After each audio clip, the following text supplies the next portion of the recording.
Today, we're going to dive into a classic story: the camel, the fox, and the law of retribution. It's all about friendship, betrayal, and a pretty intense lesson in consequences that, might just make you rethink the whole idea of justice. So, what happens when trust is broken? I mean, it's a question we've all probably dealt with at some point, right? Well, this story, it gives us one very dramatic answer. We're talking about two friends who are pushed right to the absolute limit. All right, so get this. You've got a camel and a fox. They're friends. But all of a sudden, they're in some serious trouble. Why? Because of a selfish move by the fox, they're now trapped in a raging river. And that friendship, that trust, yeah, it's pretty much been shattered. And boom, just like that, the tables completely turn. Because of what she did, the fox is now the one in trouble. She's literally drowning, and her life is completely at the mercy of the friend she just double-crossed. Things are about to get real. You can just imagine it, right? As she's going under, the fox screams out, "Yes, yes, I am truly sorry." It's this moment of pure terror, and maybe, just maybe, the first time she's showing some genuine regret. But here's the thing. The camel doesn't just let her drown. No, his next moves are super deliberate. First, he pulls her out of the water. Then, he places her safely on his back. And finally, he just keeps swimming across the river. See, this isn't just a simple rescue. It's a lesson, and it's unfolding step by calculated step. Okay, so they make it. They're safe on the other side, on this nice, warm, grassy riverbank. The life or death part is over.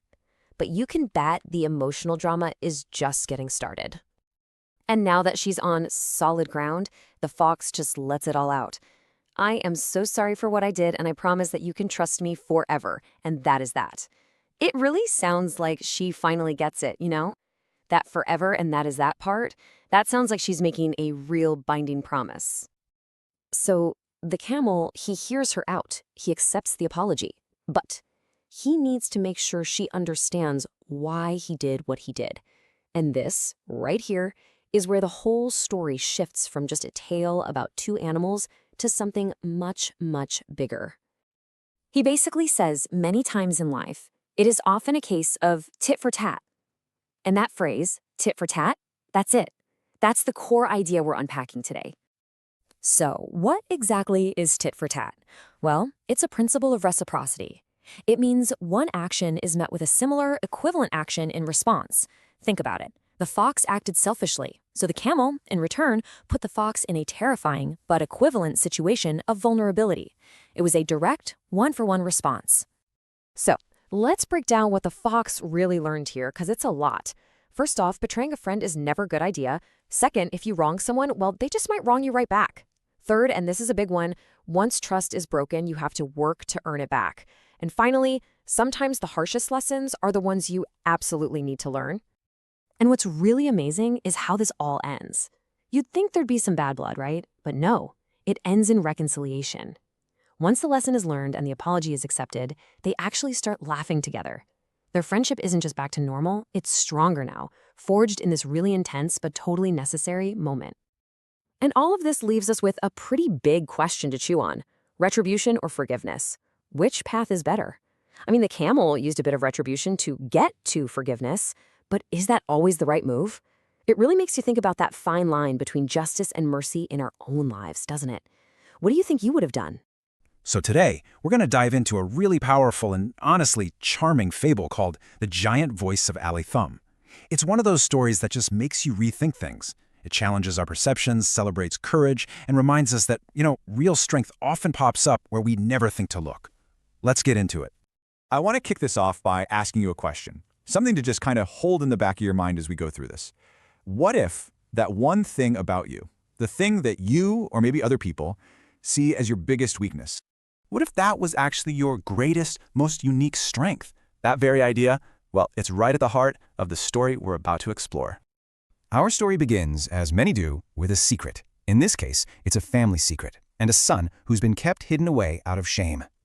So let me introduce you to Ali Thumb. And yeah, his name says it all. He's a boy no bigger than a person's thumb. Now, his parents loved him, of course they did, but that love was completely buried under this heavy blanket of shame because of his size.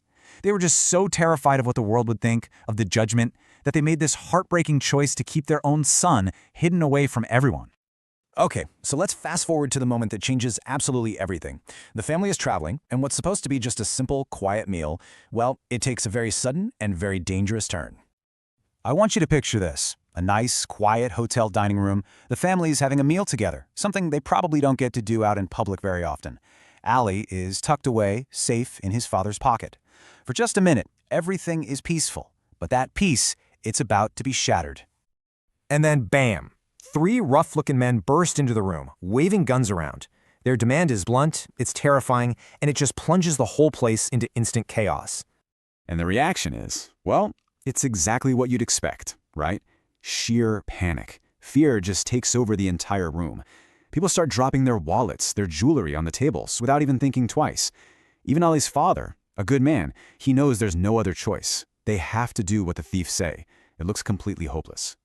But then, right when it seems like all is lost, something totally unexpected happens. A voice seems to come from nowhere.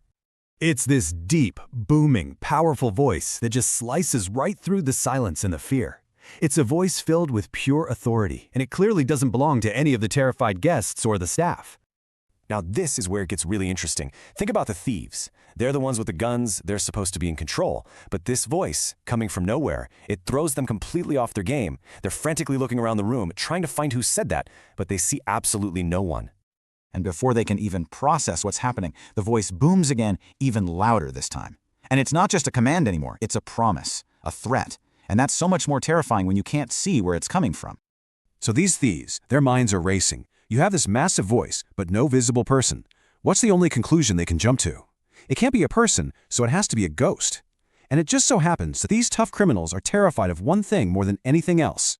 And it's just a brilliant example of how fear works, isn't it? Their fear of the supernatural completely hijacks their brains. It's stronger than their greed, stronger than their confidence. They drop everything, the guns, the money they collected, and they just run for their lives, vanishing into the night. Just like that, the danger is gone. So the robbers are gone, which is great, but now the dining room has a different kind of problem. Everyone is scared of the ghost. But the truth is about to come out, and it's way more incredible than any ghost story. Seeing that everyone is still shaken up, Ollie's father knows he has to say something. He speaks up, trying to calm everyone down. "Don't worry," he says. "It's not a ghost talking. It's my son." And with that, he gets ready to introduce the hero of the day. And this, right here, is the absolute heart of the entire story. Just look at this incredible contrast.